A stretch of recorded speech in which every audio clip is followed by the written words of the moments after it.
내시는 총 7개의 주제인데, 첫 번째는요, 그 CNN 아닙니다. 오늘 미국에서 최우선 테러리스트로 이름이 올라가 있던 미국의 폭탄 테러 혐의 수배자가 있는데 20년 만에 영국에서 체포됐다. 그 기사입니다. 기사가 어떤 내용이냐면, 미국 샌프란시스코 지역 폭탄 테러 사건의 수배 20년 전 미국 샌프란시스코에서 폭탄 테러 사건이 있었는데, 그 용의자를 20년 만에 영국에서 잡았다는 겁니다. 근데 이 사람이 누구냐면, 난 이게 너무 황당해. 동물권 극단주의자. 그러니까 의학 회사들이 동물 가지고 임상 실험 하잖아요. 그런 거에 대해서 반대하면서 그런 거 못하게 하려고 폭탄 테러를 저질렀던 사람들이에요. 동물권을 해방한다고 하면서. FBI에서 최우선 수배 테러리스트로 했었던 다니엘 안드레아스. 이 앞에 보이는 친구예요. 다니엘 안드레아스 산디에고. 지금 나이가 46이라고 합니다. 영국 웨일즈 북부의 시골 지역에서 체포가 되었습니다. 영국의 국가범죄청 NCA라고 하는데, NCA가 그가 지난 월요일날 체포되었고, 화요일날 지금 웨스터민스터 치안 법원에 출두해서 지금 구금명령을 받았고, 이제 미국으로 송환할 절차를 앞두고 있다고 합니다. 아직은 영국에 있나 봐요.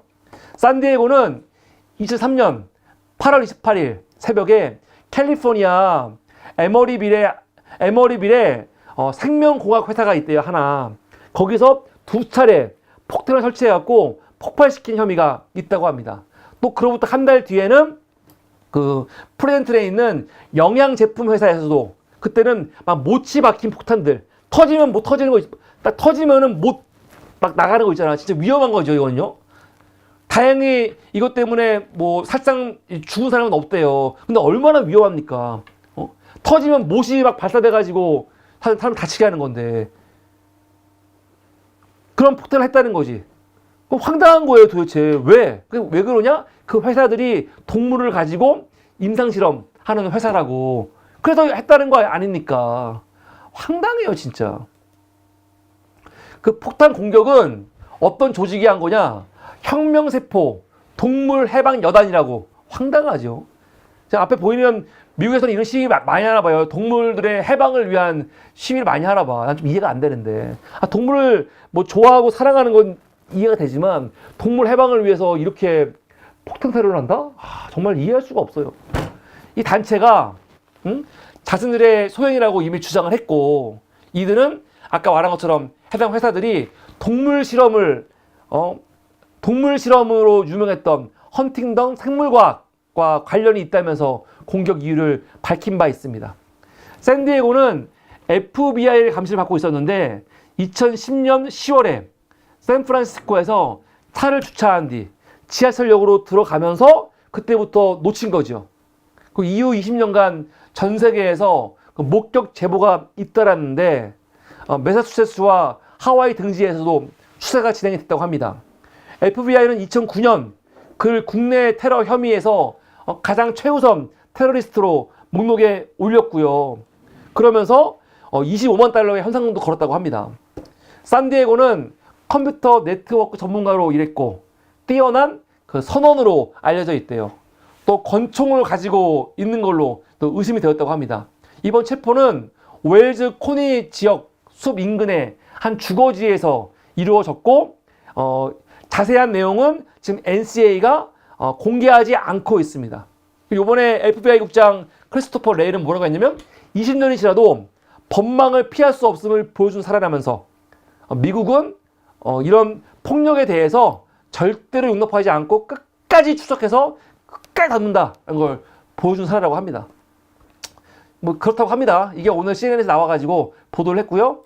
지금부터는 정치 이슈인데, CNN에서 또 하나 되게 눈에 띄는 기사가 뭐였냐면, 이번에 아리조나에서 트럼프를 죽이겠다고 살해 협박한 남성을 체포했다고 합니다.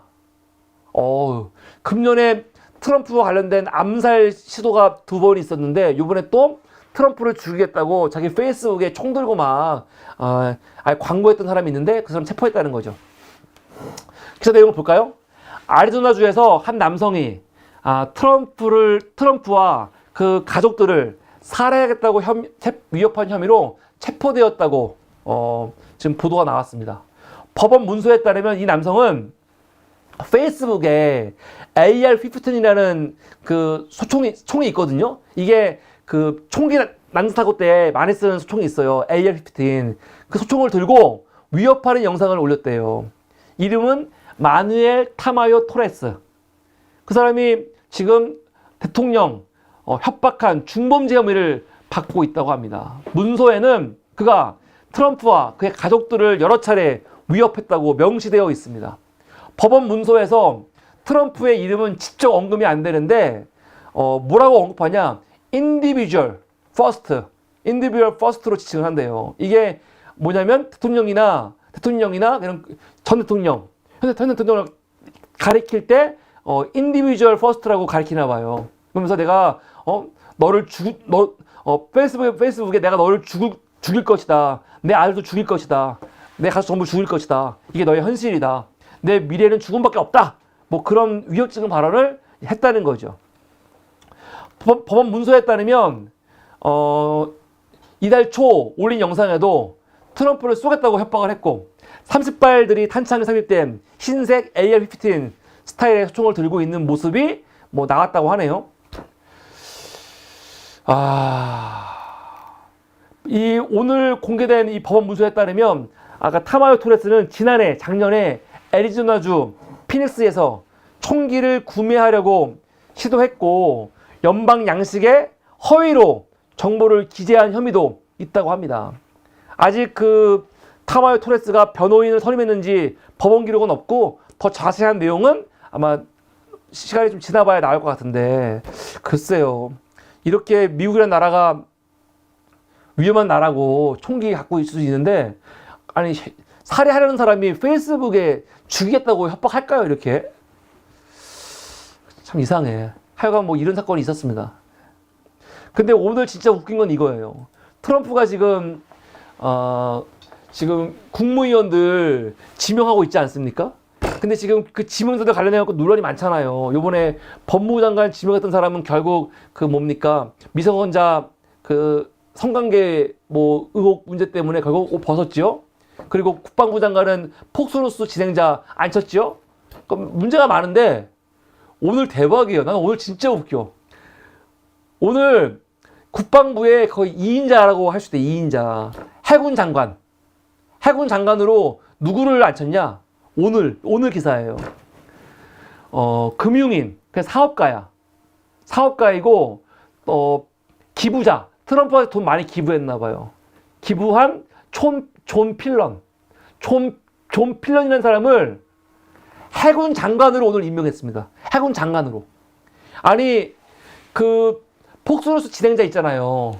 지금 국방부 장관 임명한 진행자. 그 사람은 그래도 군 경력이라도 있어. 군 경력이라도. 근데 이 사람은 군과 진짜 아무 연관이 없어요. 아무 연관이 없는 그냥 사업가야 그냥 금융인. 근데 이 사람을 요번에 해군 장관으로 임명을 했습니다. 야 대박. 기사를 보겠습니다. 트럼프가 요번에 존 필런을 차기 해군 장관으로 지명했다는 거죠. 이거 어저께 발표했습니다. 화요일 날. 미국은 지금이 화요일인가? 어저께 화요일인가? 화요일 밤 발표된 성명에서 트럼프는 이 필런을 공식적으로 지명하면서 필런의 리더십이 미군 해군과 국가에 큰 기여를 할 것이다 라고 했다는 거죠. 존 필런을 미국의 차기 해군 장관으로 지명하게 돼서 영광스럽다. 해군 장병들에게 강력한 힘이 될 것이다 라고 얘기를 했대요. 야 대박이지 않습니까? 원래 그 해군 장관 그 지명자들이 있었어요. 몇 명이. 누가 있었냐면은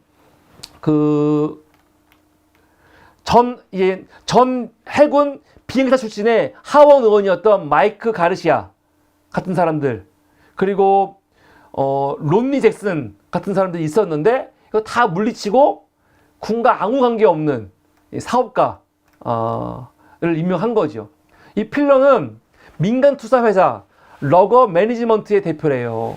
과거 마이크 델의 자산을 관리하기도 했대요. 그러면서 그는 트럼프 캠페인의 주요 기부자로 활동했고 지난 여름에는 자신의 콜로라도 에스펀 자택에서 트럼프를 초대해서 연설을 할 수 있도록 이렇게 열기도 했다는 거예요. 그래서 그거에 대한 보답인지는 모르겠는데 이런 사람한테 이번에 해군 그 장관을 앉힌 거죠. 트럼프는 이 존의 지성과 리더십은 타의 추종을 부러워한다. 그의 놀라운 지식과 경험은 우리 국가를 위해 봉사하는 용감한 미국인들의 삶을 향상시킬 것이다 라고 하면서 존은 해군과 국가를 위해 진정한 결과를 만들어낼 것이다 라고 이렇게 자랑을 했다고 합니다. 몰라. 오늘 뭐 기사는 이거에 대해서 평은 따로 없어요. 평은 따로 없는데 아마 이제 곧 나오겠죠. 그래서 이거 너무 의아해가지고. 그래서 이런 거 나오더라고, 이런 거는. 지금 트럼프 같은 경우는 이 뭡니까? 이 관례, 또 매뉴얼, 이걸 너무 싫어하는 사람이기 때문에 오히려 이런 사람들을 불러가지고 혁신적으로 지금 뭔가를 바꾸려고 하는 거 아니냐라고 기사의 내용이 있던데 저도 보통 평소에 어떻게 여겼냐면 군을 꼭 군 출신 장군들이 국방부 장관 할 필요 없거든요. 국방부 장관은 원래 민간인이 하는 거예요. 그러니까 군인들이 옷 벗고 와서 민간인 형태로 국방부 장관 한 거 아닙니까? 근데 그건 눈 가리고 아웅이죠. 그래서 아예 진짜 군과 관계 없는 사람이 국방부 장관 해야지 그런 마음이 있긴 있었는데 그래도 군과 관계 없다고 하더라도 어느 정도 그쪽으로 뭔가 아는 사람이 해야지 이렇게 진짜 아무나 해도 되는 건가? 그래서 나는 이게 굉장히 실험적인 게 될 것 같아요. 이게 어떻게 될지 궁금해. 진짜 궁금해. 그냥 트럼프 미친놈이다 그게 아니고 트럼프의 이런 식의 기용이 과연 어떤 결과를 낼지 매우 궁금합니다. 이게 오늘 폴리티코 기사였습니다. 다음은 AP입니다. AP. AP에 제가 지금 계속 필리핀 이야기 하고 있잖아요. 난 필리핀 내용 너무 재밌어요. 지난 토요일이었나요? 지난주 제가 방송했죠. 부통령 사라 두테르테가 뭔가 자기가 신변의 위협을 느꼈는지 만약에 내가 죽으면 대통령 너와 네 가족 너희도 죽을 거야. 내가 암살자 만나가지고 나 죽으면 너 죽이라고 지시했어. 그렇게 아예 공개적으로 발표했잖아요. 그건 난리가 났단 말이에요. 근데 그것 때문에 어제 기사 보면은 지금 그 경찰에서 이 두테르테를 소환한다는 거 아닙니까? 근데 오늘 어떤 기사가 나왔냐면 필리핀 경찰이 지금 두테르테와 이 부통령 두테르테와 두테르테의 경호원들을 형사 고발했다는 이 기사입니다. 형사 고발. 근데 이 고발은 어떤 내용이냐면 두테르테가 마르코스 내가 너 죽일 거야. 그것 때문에 고발하는 게 아니고 그거와 관련 없는 사건으로 요번에 형사 고발했다는 거거든요. 어떤 내용이냐?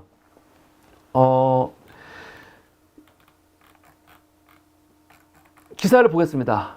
필리핀 경찰이 최근 국회에서 발생한 충돌과 관련해 사라 두테르테 부통령과 그녀의 경호원들을 폭행 및 명령 불복종 혐의로 형사 고발했다고 합니다.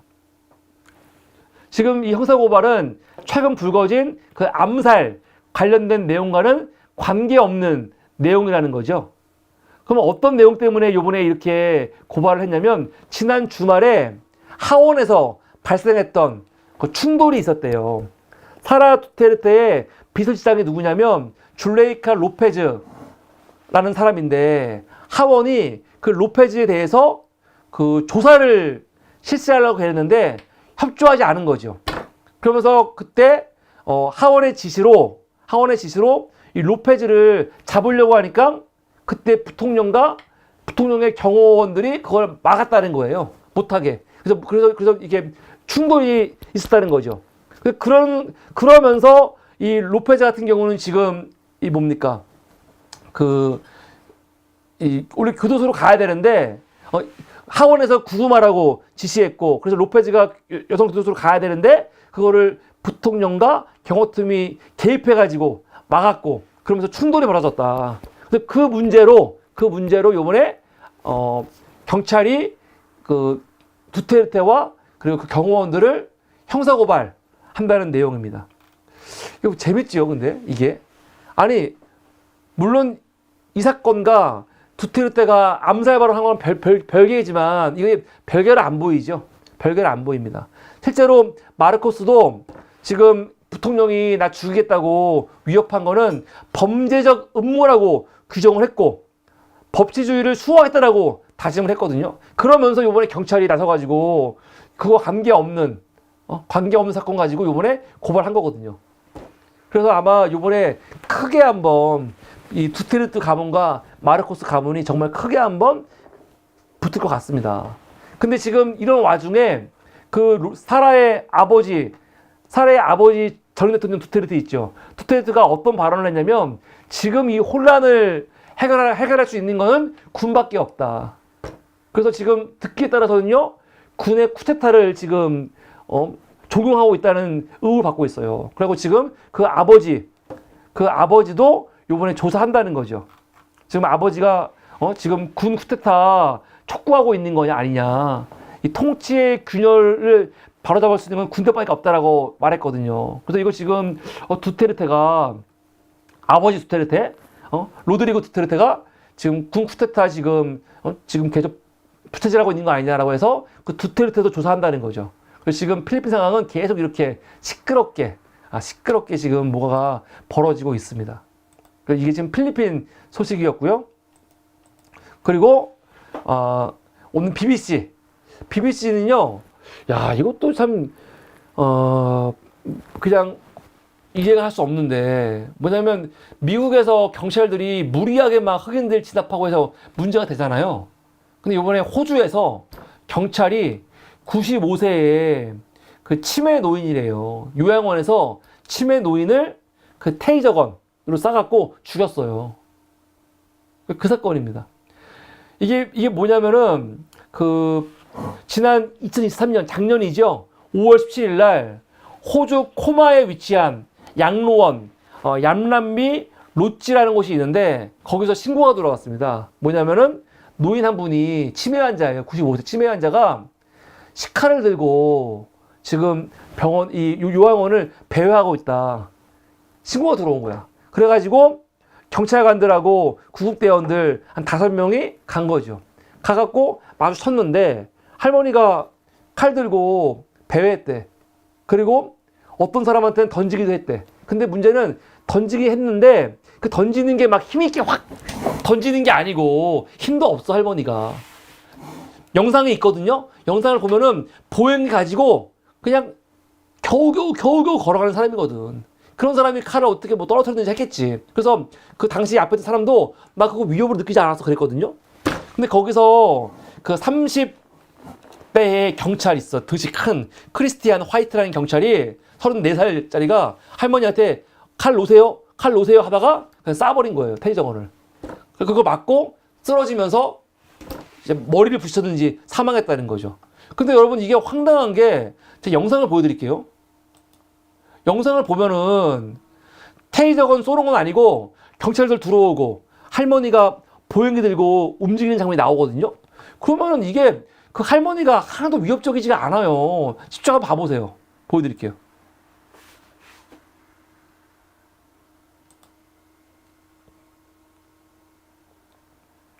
지금 신고받고 들어온 거래요, 이게.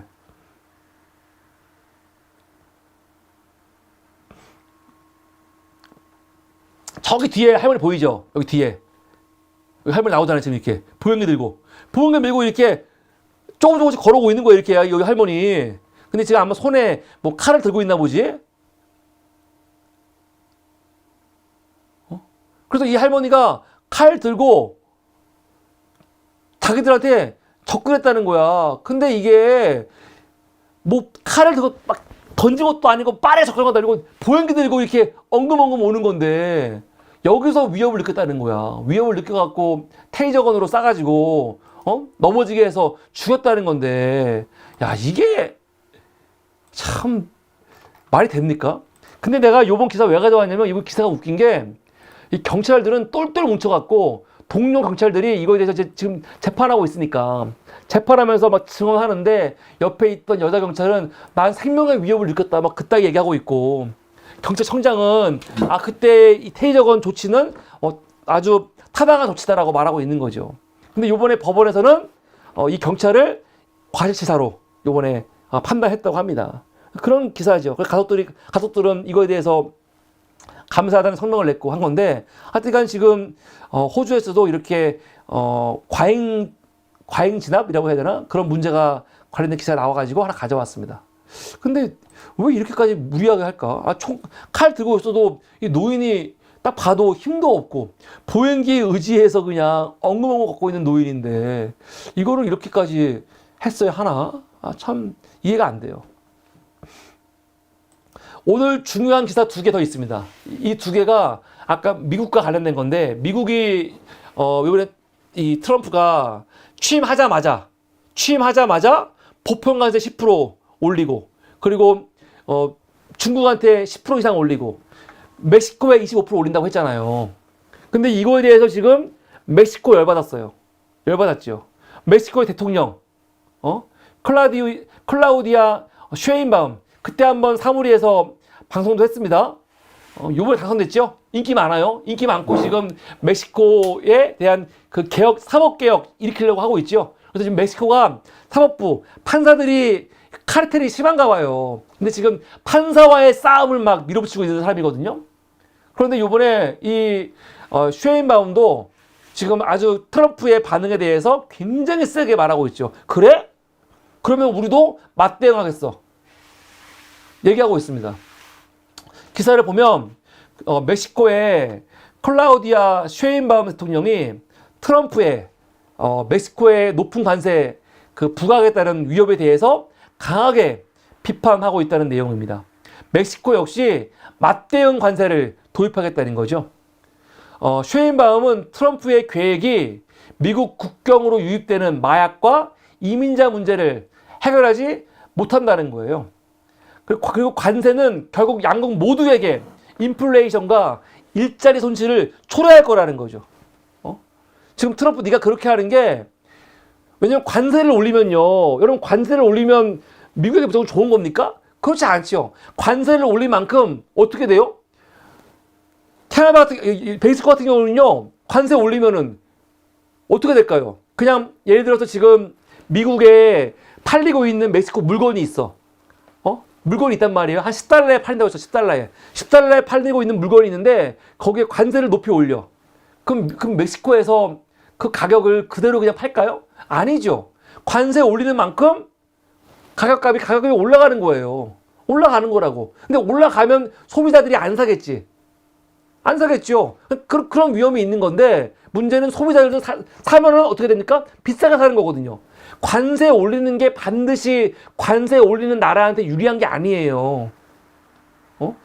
그래서 실제로 전문가들은 트럼프가 이번에 관세 올리는 것 때문에 오히려 미국 경제 같은 경우에 더 악영향이 있을 것이다라고 말하고 있는 거거든요.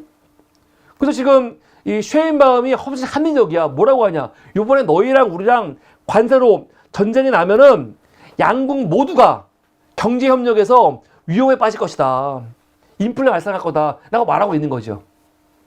트럼프가 지난 월요일 날 소셜미디어에서 멕시코의 관세 25% 올리겠다고 하지 않았습니까? 그래서 그 핑계로 뭐라고 했어요? 멕시코에서 불법 이민자들 못 오게, 마약 못 오게 하라는 거거든. 그게 핑계인 거야. 근데 전문가들은 이미 이건 불가능한데, 왜냐면 멕시코하고 지금 북미 자유무역협정을 맺었는데 트럼프의 이 조치가 그 협정을 그냥 깨버리는 거거든.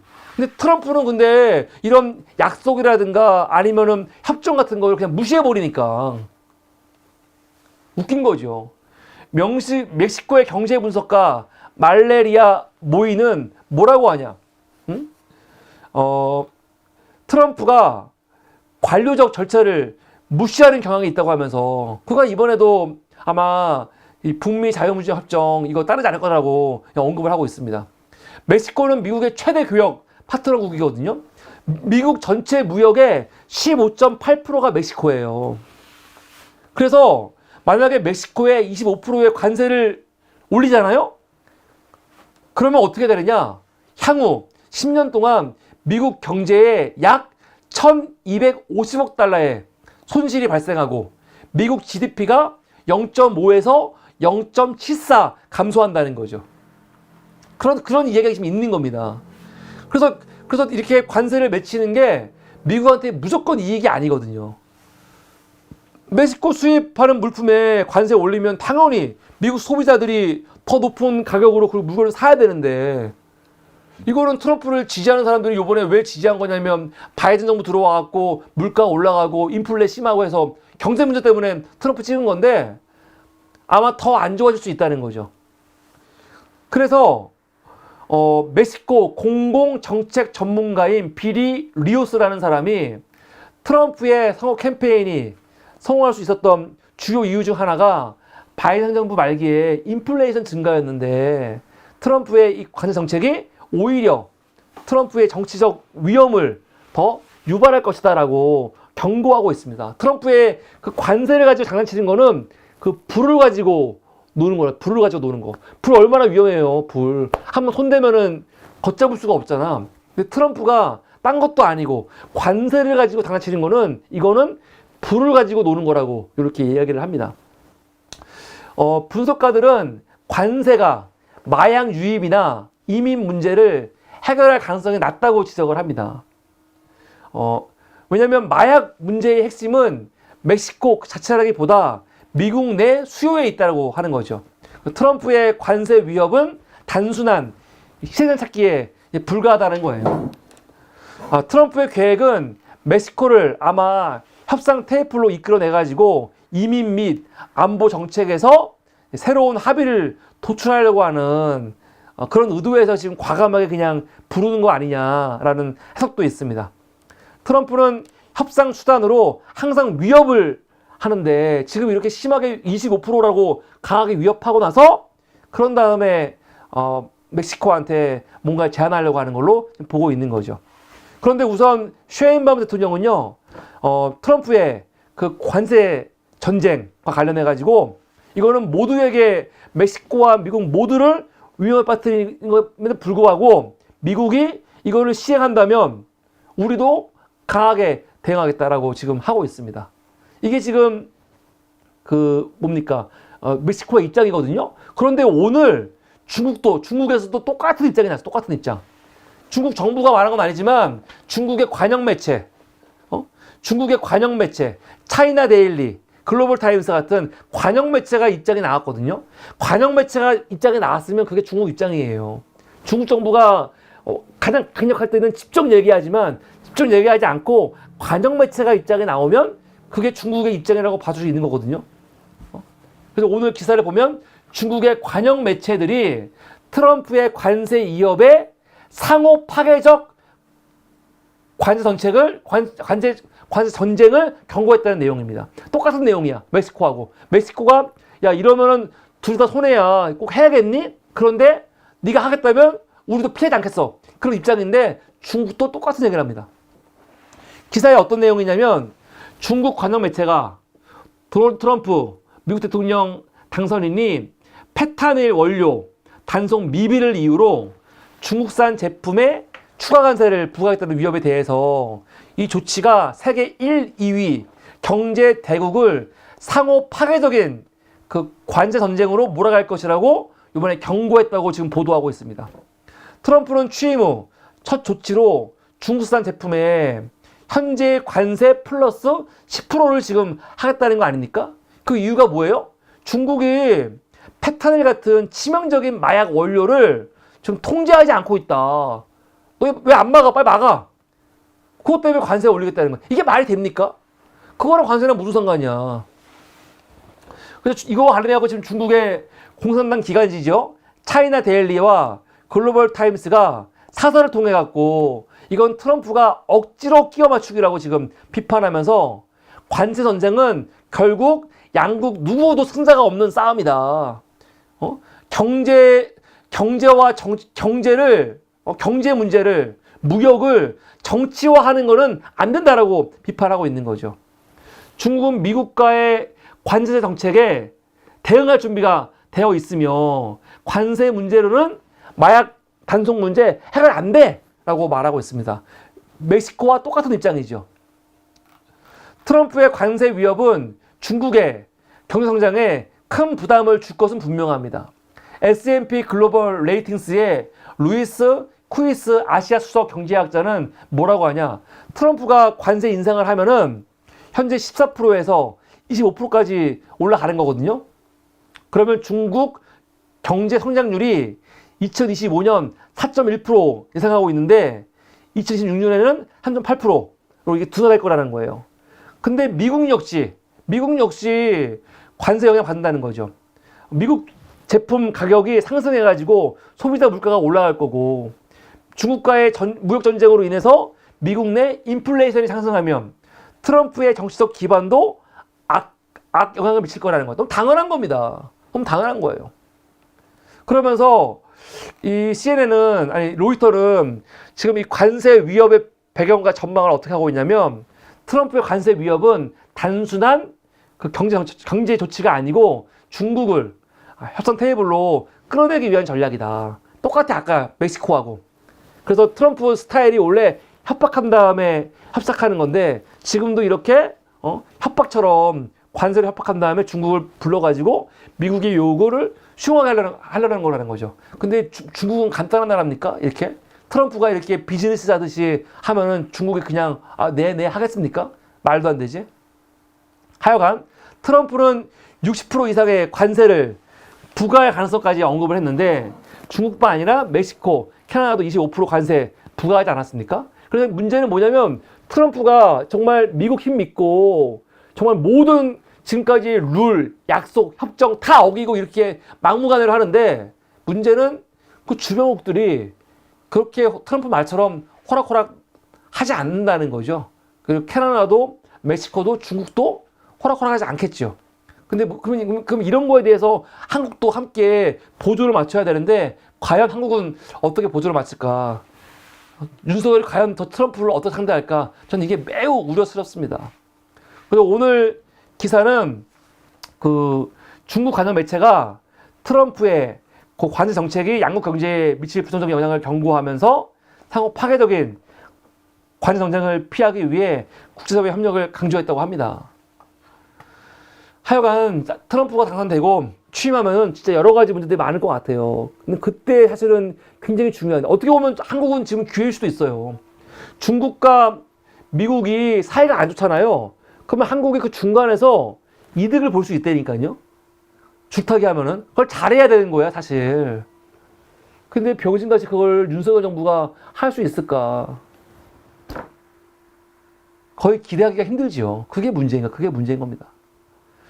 네, 여기까지가 오늘 사물이 2부, 사물이 외신이었습니다. 여기까지입니다.